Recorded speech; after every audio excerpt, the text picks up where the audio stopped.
Hey guys, I wanted to explain a little bit about how standard deviation and z-scores relate in a more practical way here. So you guys can, there's a couple questions on the quiz this week that you guys will be running into.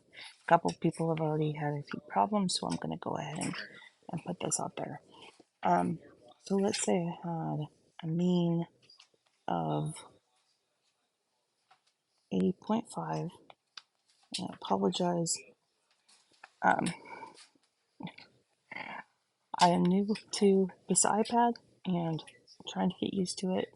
I bought this for this reason, so hopefully it works out and it's worth it. Um, we're going to do a standard deviation of 2.50,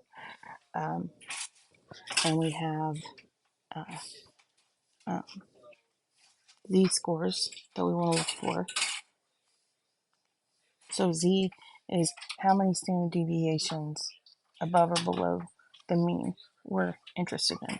So we have a z score of 1, 2. Let's do -1, -2, and then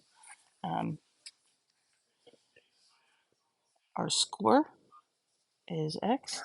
So this is the average exam score, 80.5%, with a standard deviation of 2.5%.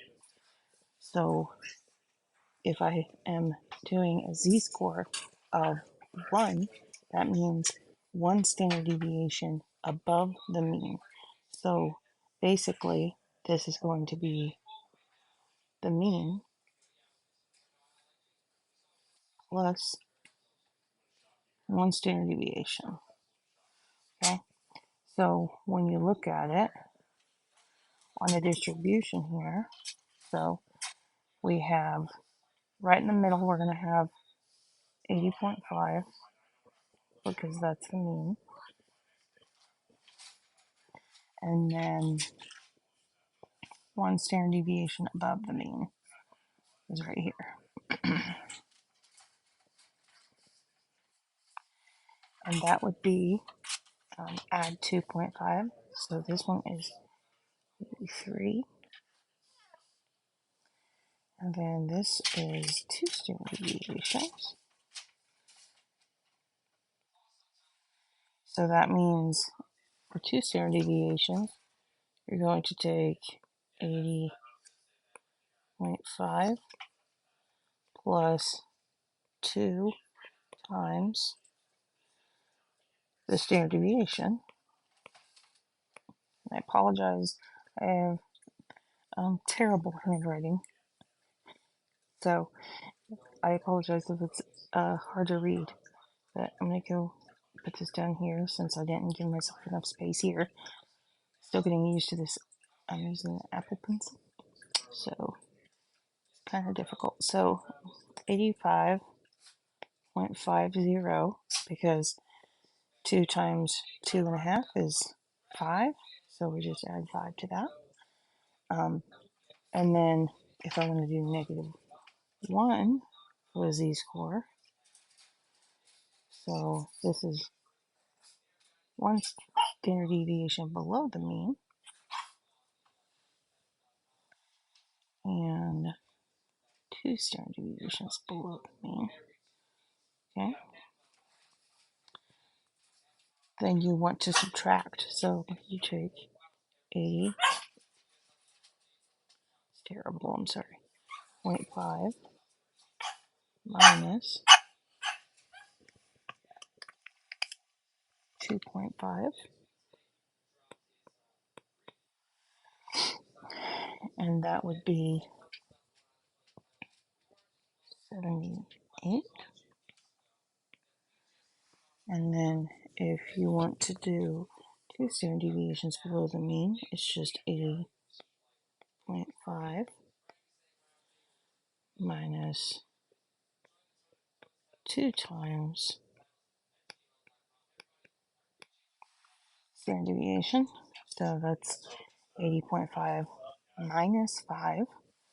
So that's